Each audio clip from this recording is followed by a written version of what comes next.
Well, this was an interesting cautionary tale. Give away a home address to some random person online, and said person will come to your house and murder you and your parents and steal your newborn brother. Hey, the internet can be dangerous. What's even worse is that things like this actually can happen in real life. You never know who's on the other side of the screen typing away. This story was pretty realistic and pretty terrifying to think about, given that it could happen to you if you're not careful online. Now with that said, I'm gonna go back online to give away my credit card info to someone named BronyLover99. He said he would take me to the magical world of Equestria, or he'll track down where I live and murder me in my sleep. Either way, I'm good to go.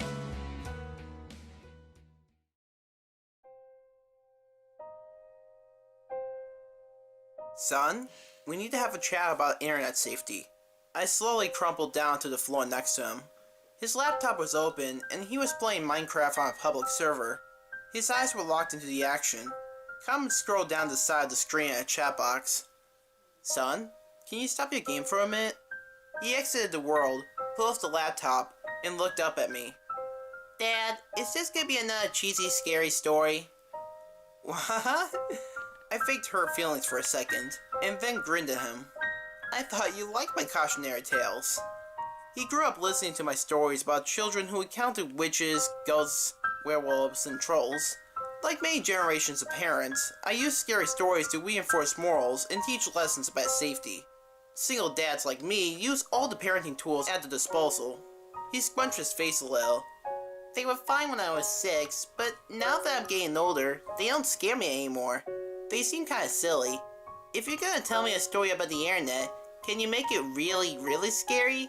I squinted at him incredulously. He folded his arms. Dad, I'm 10 and I can handle it. Okay, I'll try.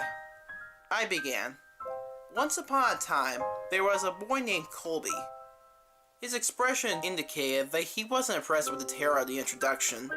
He sighed deeply and settled in for one of Dad's cheesy stories. I continued. Colby went online and joined several children's websites. After a while, he started talking to other kids in-game and on the message boards. He made friends with another 10-year-old named Helper23. They liked the same video games and shows.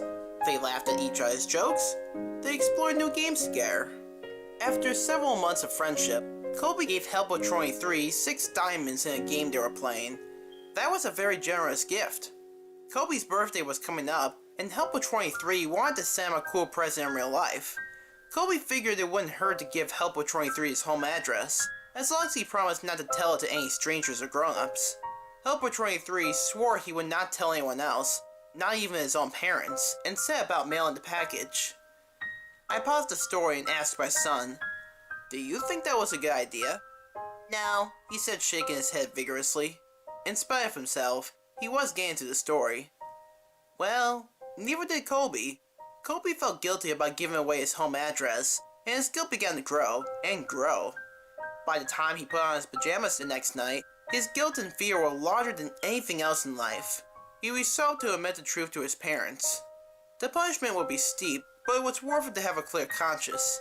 He squirmed in his bed as he waited for his parents to tuck him in. My son knew the scary part was coming up. In spite of his tough talk, he leaned forward wide-eyed. I spoke quietly and deliberately. He heard all the noises of the house. The washing machine bounced around the laundry room, branches scraped against the brick outside his room, his baby brother cooed in the nursery, and there were some other noises he couldn't quite pinpoint. Finally, his dad's footsteps echoed down the hall.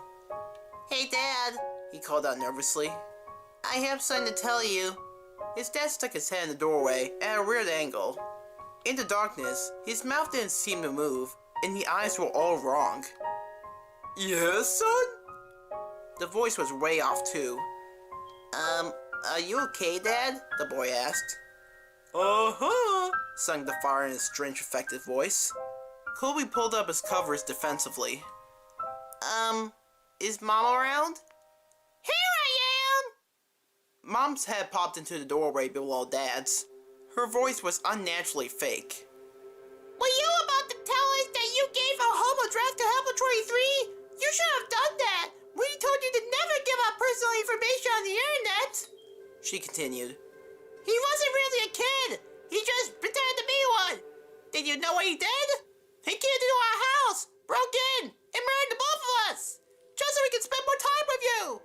A fat man in a wet jacket emerged in the child's doorway, holding the two severed heads. Kobe shrieked and gasped as the man dropped the heads on the ground, unsheathed his knife, and moved into the room to work on the boy. My son screamed too. He twisted his hands defensively over his face, but we were just getting started with the story. After several hours, the boy was almost dead and his screams had become whimpers. The killer noticed the wailing of a baby in another room and removed his knife from Kobe. This was a special treat.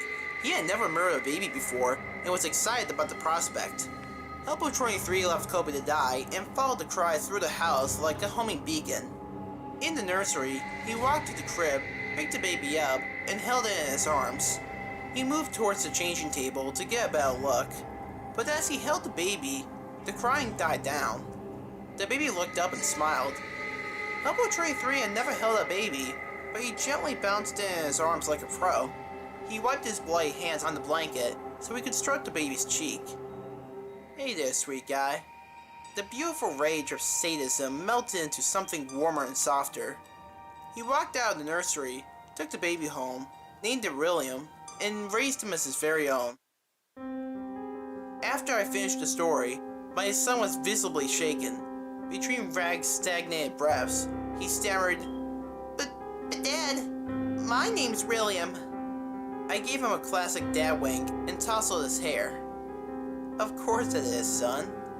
William ran up the stairs in a furious sobs. But deep down, I think he liked the story.